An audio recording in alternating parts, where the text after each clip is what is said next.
In this episode of the Locked On NBA Big Board podcast, as promised, I have my guy Leif Thulin on, and Leif is going to share the prospects that he believes have the highest ceiling and the highest floor in the 2025 NBA draft. Stay tuned.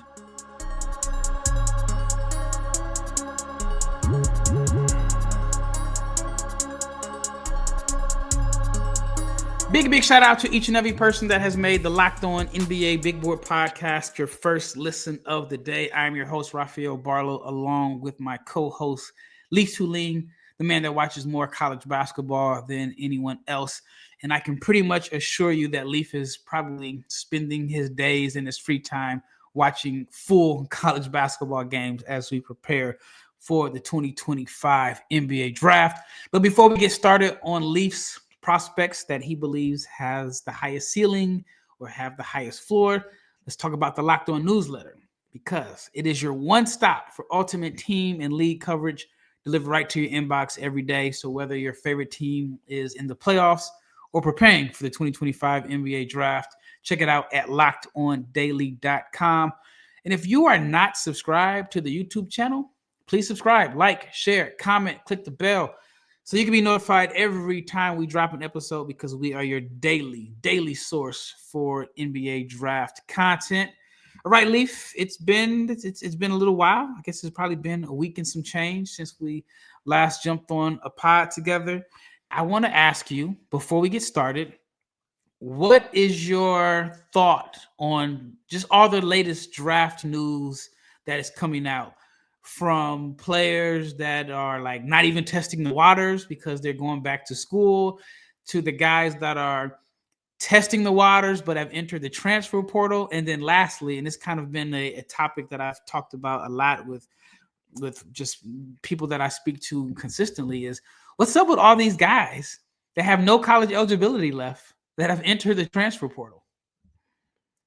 Yeah, it makes it fun to cover the sport the way that we do, and there's always a surplus of things to talk about, which is wonderful. However, I do think it's kind of becoming outrageous that people who've used up their eligibility are trying to go back. I was on a college basketball podcast today talking about that and how, yeah, it would be ideal if those guys can maximize their value of their name. And I understand selfishly why they're doing it. However, that's not how basketball has been played or should be kind of marginalized in order to capitalize for them their own gain. I do think from the NBA draft perspective, it's very interesting to see the weighing of how much money you can make from NIL from different schools, and the players who have transferred to a school but said, you know what, we're prioritizing the NBA. So, for instance, like Michigan goes and gets Yaxel, and their fan base is very excited about that, and he's going to the NBA. Like, that's his priority. RJ Lewis is a guy that you're going to have to pay significant amount of your allotment from an NIL standpoint, and he very well could go to the NBA. So it kind of messes up rosters. From the college basketball lover in me, which is like where I really begin my draft prospects, and I care about that a lot, but I love college basketball probably even more. And it bothers me in the way that it's being used as a stepping stone and not necessarily fair for roster building. But for the NBA draft, it makes every day entertaining, and it gives me a lot of reason to watch film on different guys. I think it's just a great negotiating tactic. And this is just my personal opinion. Let's say it's Yaxel, right? Let's just throw out this number. Let's say Michigan gave him $3 million. And he says, well, hey, I think I'm going to get drafted, inside the top 20. This is what a top 20 pick is making. Can I get 4? And maybe Michigan is like, all right, we'll bump it up. We'll give you $4 million. And now he ends up making lottery money, which is more than he would make if you were top, 20 pick. And then he's going to play 30 minutes a game at Michigan. I mean, I feel like it is a leverage move, but I also think that for the players, it gives them some really good options. I've been doing some pre-draft workouts and visiting different players. And just yesterday, there was a guy that had no intentions of returning to school, thought his eligibility was up. We were jokingly talking about some of the guys that played in Portsmouth and put their name in the portal. Maybe 8 hours later, this guy put his name in the portal. And speaking to an agent that mentioned it to me, and the way he broke it down just made so much sense. He said that he has a player that is done with college. At best, he's an E10 player, not a two-way guy, an Exhibit 10 guy. He says if he goes back to school, is granted a year eligibility, there are schools that are lining up waiting to give his guy $1 million. He's like, he's not going to make $1 million anywhere playing professional basketball next year unless he is a first round pick or high second round pick, and that has to be even negotiated. So with that being said, we are in some wild times in college basketball. But let's talk about the guys that we know are going to be in this draft. And these are the guys that you believe have the highest ceiling, that if they meet all their benchmarks and maximize their potential, they have the highest ceiling. When I think of high ceiling guy, I think of Ace Bailey. Now, it's not like Ace is a late first round pick or projected to go late first round. He's projected to go as high as number 3. In your opinion, why is Ace Bailey such a high ceiling guy? Because players of his archetype are often likened to Kevin Durant. And I'm not saying he's Kevin Durant, but players with that length and scoring touch have the tools to put themselves into contention to be a player that can lead a franchise deep in the playoffs. Like, you look at the best players from the past couple decades, with the exception of Steph Curry and James Harden, players with the ball in their hands that score the basketball, they're all wings. You can go Paul George, Kawhi Leonard, Kevin Durant, LeBron James, any of those guys. And what Ace Bailey has is an unteachable gift of shooting the basketball with contests. I listened to your episode about his shooting numbers while being contested and how, yeah, maybe he doesn't create much space with his handle. He relies on difficult shots. And these are very valid critiques that I have as well. But at the same time, the fact he scores as much as he does, as efficiently as he does, with kind of an untapped physical build, like, I think there's a lot of strength he can gain, and scores in the way he does. And when he erupts, he scores 37 points against Indiana. When he hits difficult shots and he gets to the free throw line, goes in transition just a little bit, he has an ability to score points in a hurry that very few others do. And that's why I think he's got one of the highest ceilings in the class. I initially had a take that if he reaches 100th percentile outcome, he could end up being better than Cooper Flagg if he reaches 100th percentile. I want to take that take back because I think Cooper Flagg is a far better scorer than I even knew, and I was very high on Flagg coming in. But the point was about Ace Bailey is that's Tracy McGrady. Those are guys that have similar body types that have the scoring chops that Ace Bailey possesses. And I don't necessarily think that's a wrong part. I just think the issue was Cooper Flagg's better than I even knew. But he can put himself into perennial all-star contention if he hits everything and checks out his boxes of what he needs to improve. Yeah, he had a good freshman year. I mean, 17.6 points, 7.2 rebounds, shot 46% from the floor, 34% from 3, had some monster games. You mentioned the Indiana game. I think that was the game where he was like 13 to 15 from the floor. Had a 37-point game against Northwestern where he made 13 of 20 shots. But he is still a polarizing prospect. I know some people that absolutely hate his shot selection. I've talked to people that think that he could still end up being the best player in this draft if he puts it all together.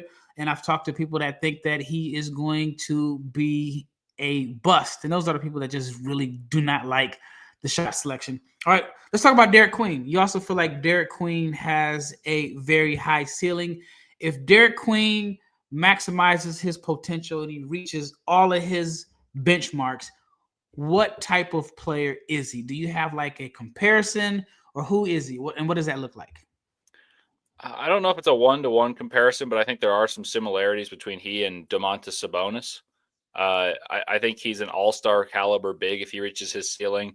Him and Sabonis have some differences in the nuances in which they achieve, how they're going to score, how they rebound, how they facilitate. But the skill set and archetype of this guy is a good scorer. He's a gifted offensive player without being an elite athlete, someone who is able to diagnose and carve up defenses as a passer.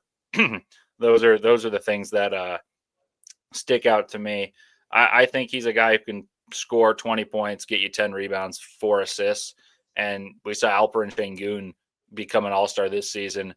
in a similar mold, scoring fewer points than that. So I think there is a pathway for him to be an offensive hub very early in his career. And I think that it's very rare to find someone who's as polished and skillful at his age and size. So that is an avenue for success. And I think his ceiling leads to all-star status. I think defensively, it makes it difficult for him to reach all NBA status because of just the amount of very good bigs in today's NBA. But an all-star that you can pick at 8, let's say, is a really good pick. Is Sabonis the name you want to draw comparisons to? Like right now, we know in today's NBA, like if a guy is hot, if you're compared to him, it's a good thing. And Sabonis has been absolutely getting trashed on social media in a sense because the Kings haven't won, and the way their season ended, and there's a lot of people that just feel like Sabonis is not the type of player that you can win. You can win regular season games with, but he's not the type of player that you can win playoff games with. How do you feel about that comment? And do you think like if Queen is Sabonis, which means he's going to be an all-star, a great player, but do you think the lack of winning could be an impact in how a team views him? I think Queen has similar deficiency to Sabonis. I don't think he'll ever be a good rim protector. I think there's a chance he's a better defender. But I think anytime you're compared to an all-star, and it's not a wow, like this has to be some wild happening to make him reach these levels, and it's actually within the realm of possibility and not even stretching it too far, I think it's a good thing.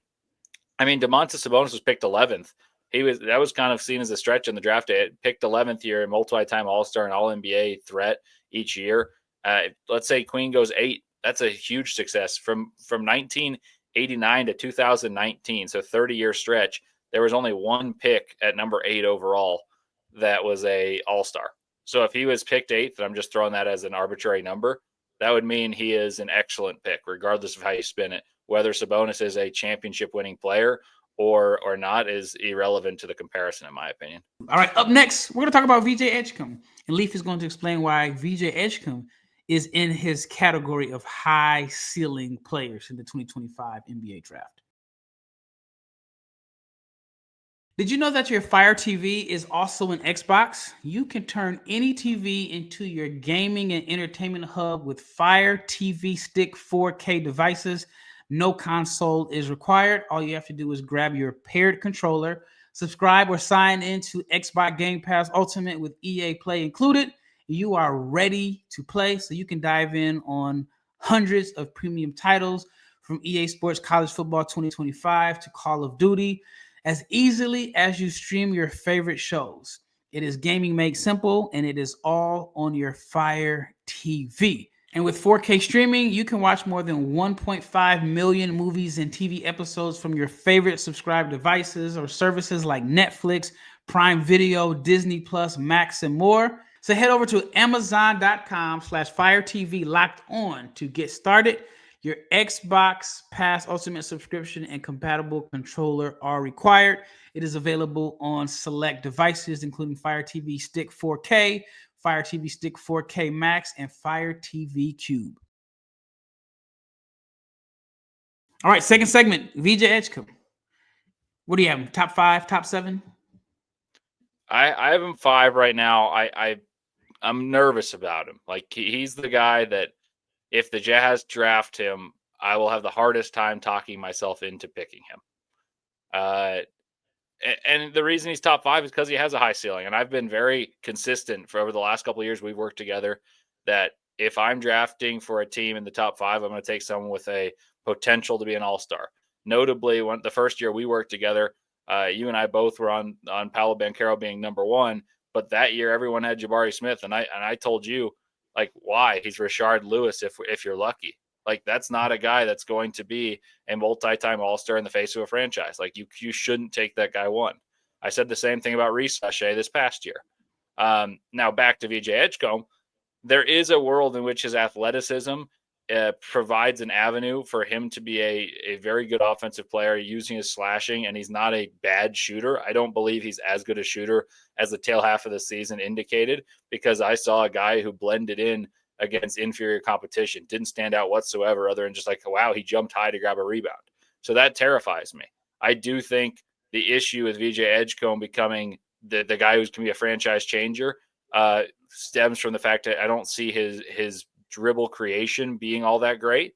But at the same time, I think he has a high ceiling because there's just very few players that have the athletic traits and shooting ability that VJ Edgecombe has demonstrated at times to reach there. I just don't think he has a high floor. So I don't know how high his ceiling is. I've seen Dwayne Wade be a comparison thrown out by Fran Fraschilla. I think that's too lofty, and many of these are very, very lofty anyway. But I don't think he reaches maybe Donovan Mitchell, but there's at least a world in which his all-star ceiling is higher than what I perceive his floor to be right away. But he does scare me more than a guy like Ace Bailey, even though Ace Bailey is trepidating to think about turning the keys over to your franchise. Like, I know I've talked to scouts that have high picks that have said, man, if we get lucky in the lottery, that's a scary proposition. But VJ scares me more. I just think he's a high ceiling more so than he has a high floor. Even though I think this is a pretty strong class, maybe Cooper and Dylan are the only guys that I see as you give the keys to your franchise. I agree. I think Ace has the potential. He's still young, one of the younger players in this class. I think Ace is going to be a really good 1A, 1B, maybe. I mean, I've seen people compare him to Michael Porter Jr. If he's Michael Porter Jr., that means he's your fourth best player on the championship team? Because I would say, obviously, Jokic, Jamal Murray. I think Aaron Gordon is more important to Denver's success than Michael Porter Jr. But with VJ is such a wave of emotions for me. Coming into the year, thought top 5. I was really excited about what I saw from him last summer at the qualifiers. Then he struggled at the beginning of the year. Then he had some really good stretches. I don't see like franchise guy. I see high-end complimentary piece, maybe even like a complimentary all-star type guy. But I'll do another episode on it later on, and I'm writing an article about it that should come out tomorrow. I've kind of viewed guys differently through watching the playoffs. And when I'm watching the playoffs, I'm looking at prospects in this draft, and I'm like, is he the type of player that can be played off the floor in the playoffs? And with VJ, I think he's somewhat safe because I think he's a good enough athlete and defender to where you won't target him in a playoff situation. And I think he has enough offense to where he can score and compliment guys. So I think that makes him pretty safe. So I think that he has a high floor. But is it a high floor compared to a top 5 pick or a high floor compared to a top 20 pick? I mean, that's the gazillion-dollar question. And because, like, if I were to tell you, I mean, I watch a ton of these playoffs too. I'm trying to think of who resembles him the most of playoff players, and for some reason, my brain jumped to Chris Dunn, like just playing defense and being athletic. He went top 5 pick, yeah.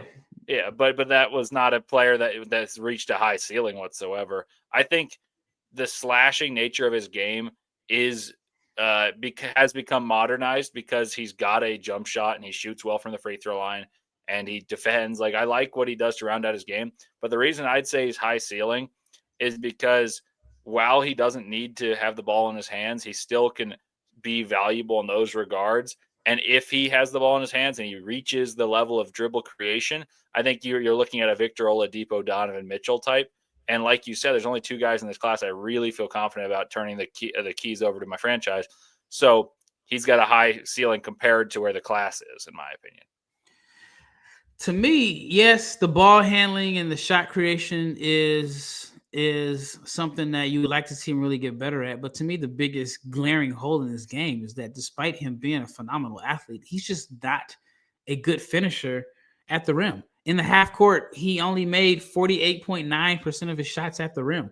If you take away the dunks, 44% of his layups. To me, that's kind of difficult, especially as a guard.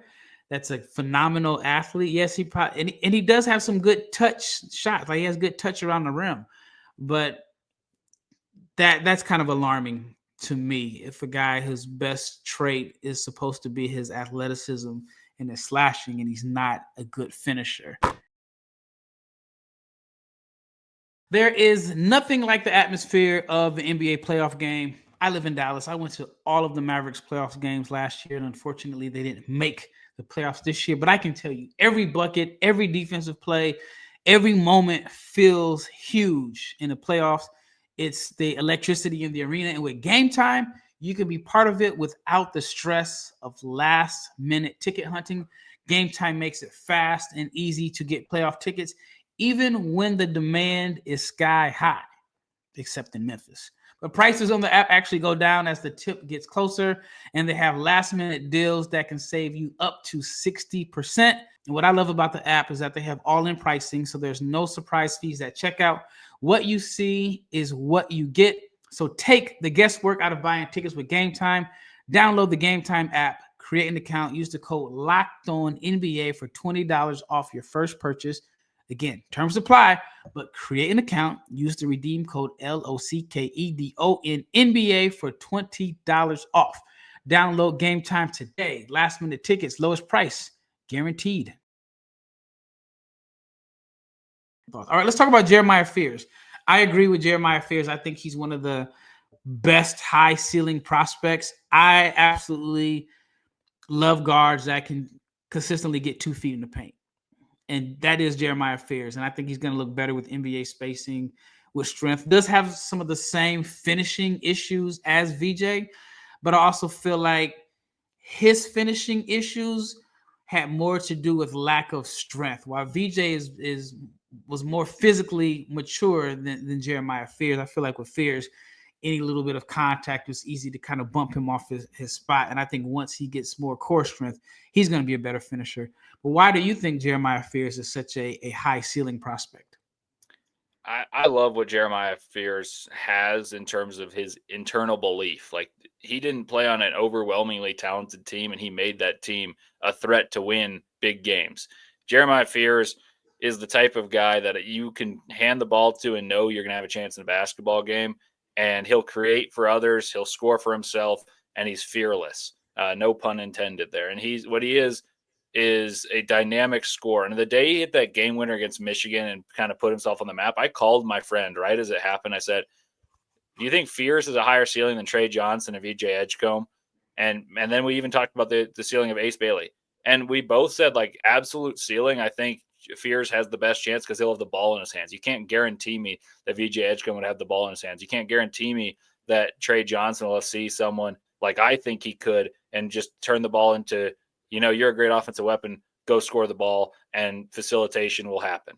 I think Fears is the best mix of scoring and facilitation in this class, aside from Cooper Flagg. And I know there's Dylan Harper. Dylan Harper, I think, is a more gifted scorer. I think there's less innate facilitation that's been demonstrated. So I just think Jeremiah Fears is a guy who can score 20 points in an NBA basketball game consistently and get you 6 assists. I don't know what the team's going to look like. I don't know how it's going to be comprised, because there is, like, the question of, hey, he's kind of slight of build. He's 6'2" maybe, or maybe he's 6'4". So how often does that type of player like relate to big time success? Like, you typically are developed through wings. You want your best players to be wings and have the ball in their hands to be scorers.